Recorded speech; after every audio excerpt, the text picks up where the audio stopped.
tiens d'abord à présenter mes hommages les plus chaleureux à son Excellence, Monsieur le Président du Burkina Faso, Monsieur le Président Ibrahim Traoré. Remercier Monsieur le Premier ministre et tout son gouvernement pour l'accueil chaleureux qui nous a été réservé depuis notre arrivée. Lui transmettre les salutations de tout le peuple sénégalais, à la tête duquel son Excellence Monsieur le Président Bassirou Diomaye Diakhar Faye, qui a bien voulu autoriser cette mission sur invitation de mon homologue du Burkina Faso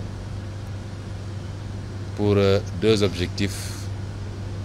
D'abord, une visite pour participer à la célébration d'un grand et digne fils de l'Afrique, d'un leader qui illumine depuis quelques décennies tous les combats patriotiques, panafricanistes et souverainistes du continent, c'est-à-dire le regretté président Thomas Sankara, qui sera célébré demain à travers l'inauguration du mausolée qui lui est dédié, mais également une visite de travail avec mon homologue du Burkina sur un certain nombre de thématiques de coopération entre nos deux pays. Et c'est dans ce cadre-là que nous avons eu l'honneur d'être reçus par Monsieur le Président du Burkina Faso, qui nous a accordé un long entretien pendant lequel nous avons pu passer en revue un certain nombre de problématiques. D'abord sécuritaires, et je tiens au nom du président Bassirou Diomaye Faye à transmettre à tout le peuple burkinabé la solidarité du peuple sénégalais face à cette épreuve qui lui est imposée, qu'il n'a pas choisie, mais qui lui a été imposée.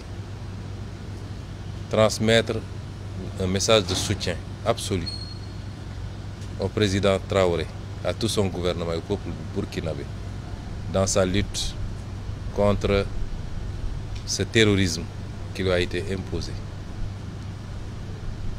Envisager toute possibilité de collaboration et de soutien face à cette épreuve.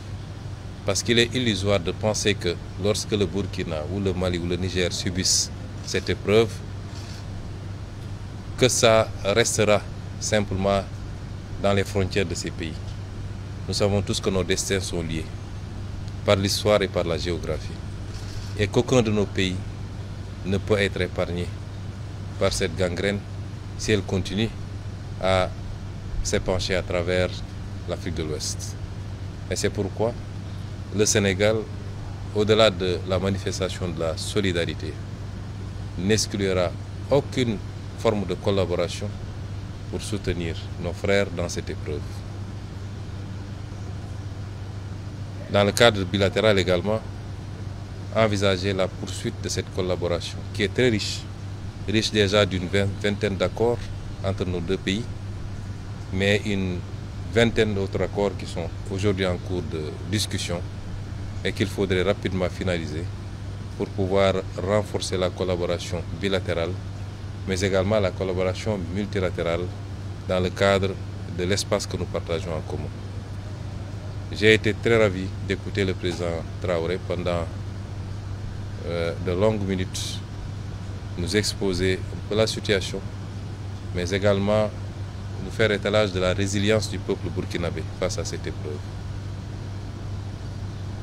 Réitérer son ouverture et celle du Burkina Faso à rester un facteur d'unité africaine, d'unité dans la sous-région, un facteur d'ouverture dans la collaboration à la fois économique et sécuritaire. Parce que j'ai tendance à dire que ce continent n'a que ces deux défis. Et tout ce que nous devons faire doit tourner autour de cela. Évidemment, pour un pays comme le Burkina, le défi s'en trouve beaucoup plus important de devoir faire face aux exigences économiques qui sont des exigences pour tous les peuples, mais particulièrement les peuples d'Afrique, mais en même temps à devoir faire face à la crise sécuritaire qu'il vit. Ce qui est important, c'est l'ouverture que nous avons sentie, la disponibilité Nous ne sommes plus dans un monde fermé, a fortiori dans une sous-région.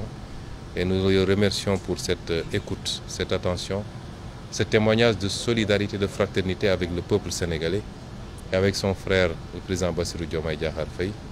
Et nous sortons de ce palais totalement satisfaits et réconfortés quant à l'avenir de la collaboration entre nos deux pays.